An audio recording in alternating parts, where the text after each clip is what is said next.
Bom dia, meus amados. Aqui quem está falando é o professor Mateus e nós estamos em mais um dia de exposição do livro de Ezequiel. E hoje nós vamos expor os capítulos 20, 21 e 22 e continuamos com o juízo sobre a nação de Israel.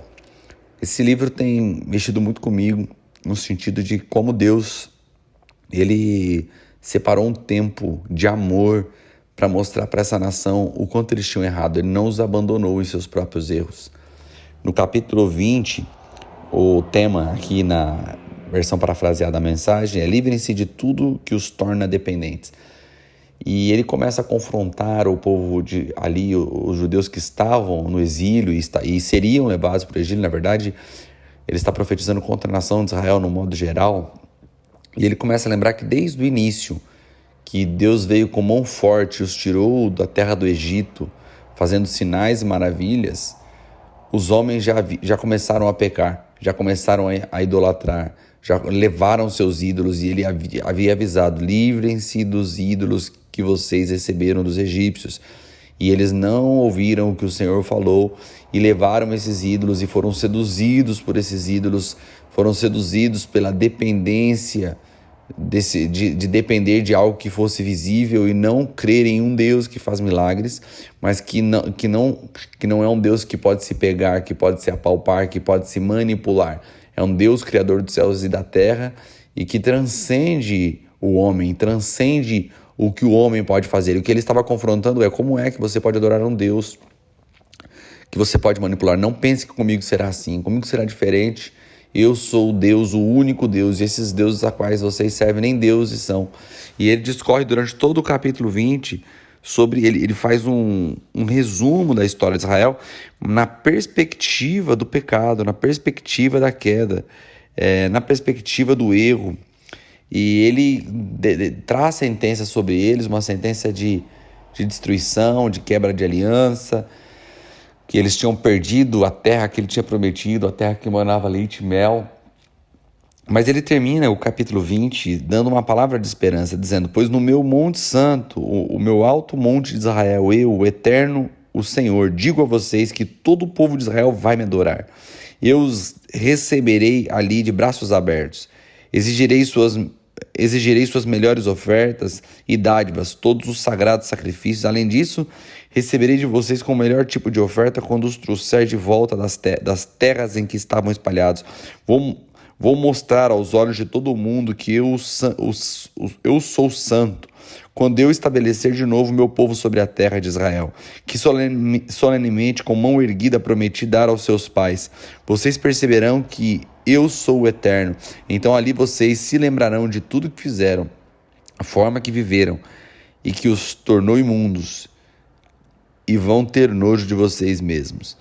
E então ele começa, vou ler o 44 também, ele diz assim: mas amado Israel, vocês também perceberão que eu sou o Eterno quando eu responder a vocês pelo que sou e não pela minha ira, confrontando a vida de maldade de vocês. Uma história corrupta é o decreto do Eterno, o Senhor. Então ele termina o capítulo 20 fazendo uma retrospectiva, dizendo: olha, não é de agora que vocês pecam, vocês estão pecando faz um tempão. Os pais de vocês logo na largada já pecaram. Eu os castiguei, mas poupei os filhos, mas os filhos também pecaram. E se você ler a história, é isso mesmo. Você vê que o povo que saiu de Israel pecou, morreu no deserto, os filhos deles saíram. Aí veio Josué invadiu a terra, e a Bíblia já diz: morreu Josué, e o pessoal já começou a desobedecer de novo.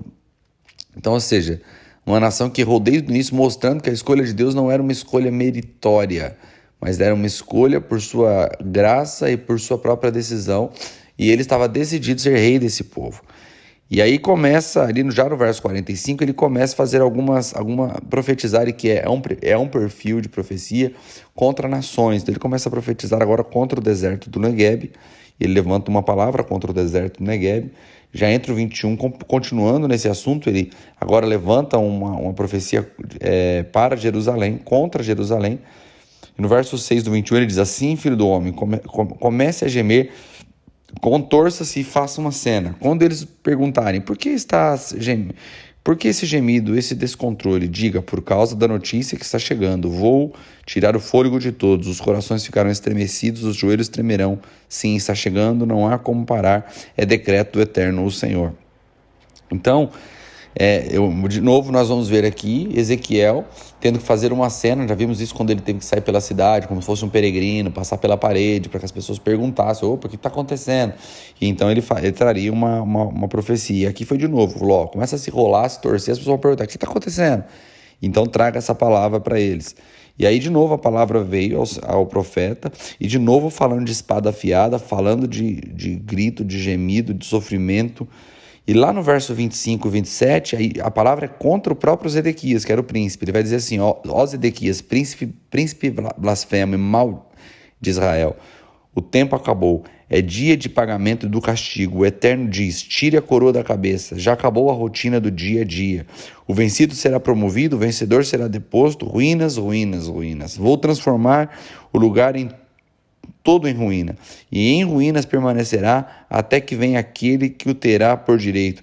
Nesse dia entregarei a ele o lugar. Então, ele está falando de entregar o lugar a Nabucodonosor, que iria invadir a terra.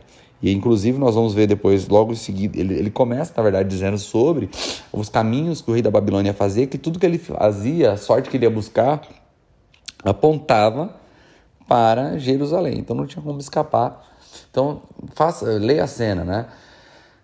Ezequiel já foi levado como cativo para a Babilônia. O rei da Babilônia fez um acordo com os príncipes de Israel para ficar tudo bem, mas esses príncipes quebraram a aliança, foram buscar ajuda do Egito, e Deus decreta sobre eles castigo. Lembra que nós temos como pano de fundo as profecias de Jeremias, dizendo que tudo isso aconteceria, e o povo negou. O povo, lembra que Jeremias vai dizer assim: bem sei eu, usado pelo Senhor, é claro, os planos que tenho ao vosso respeito, planos de paz, planos de fazê-los prosperar, planos de fazer bem, não mal. Lá Jeremias está dizendo: gente, eu quero te livrar vocês disso, quero livrar vocês da dor. E eles continuaram desobedecendo. Ezequiel é levado com a primeira turma de escravos ali para Babilônia. Lá, como cativo, ele profetiza: olha, não acabou o castigo ainda não, vocês serão invadidos. E essa é a tônica da profecia de Ezequiel. É dizer para aqueles que não vieram inicialmente que o primeiro batalhão que foi levado de cativos para a Babilônia era só de fato o começo de uma extradição, de um êxodo, né, inverso, gigantesco de judeus para a Babilônia. E no verso 22, ele vai falar sobre espalhar o povo entre as nações. Espalhar o povo para todos os lugares. E nós vamos ver que de fato foi isso que aconteceu. E uma nação que foi espalhada. E interessante, o amor de Deus por Israel é que muitas nações deixaram de existir. A Babilônia deixou de existir, várias outras civilizações que nós ouvíamos no passado. Nós não temos mais filisteus. Quem são eles hoje? Ninguém sabe mais.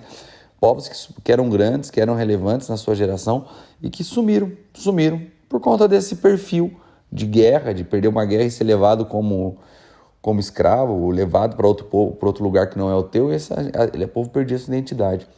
E nós vemos que com Israel é diferente. Eles foram levados, expulsos de suas terras por diversas vezes, inclusive logo ali depois que Cristo morreu e ressuscitou, e foi levado ao céu. Nós percebemos que passa um pouco de tempo, Jerusalém é invadido e o povo de novo é espalhado, mas Deus está sempre cumprindo a promessa de os trazer de volta.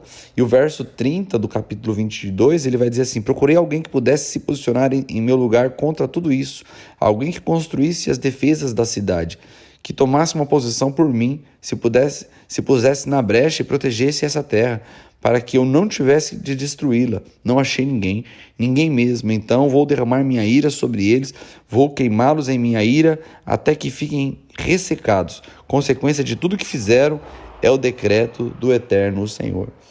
Gente, deixa eu dizer uma coisa para você, para nós encerrarmos a nossa leitura de hoje.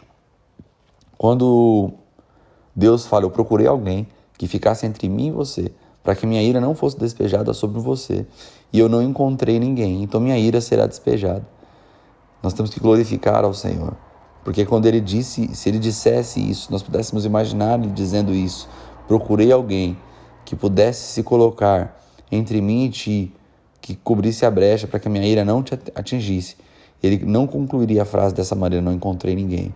Ele concluiria a frase dizendo: e eu encontrei o meu filho amado, que se colocou entre eu e você, para que a minha ira fosse depositada nele como um muro de proteção, para que você não sofresse o castigo da minha ira.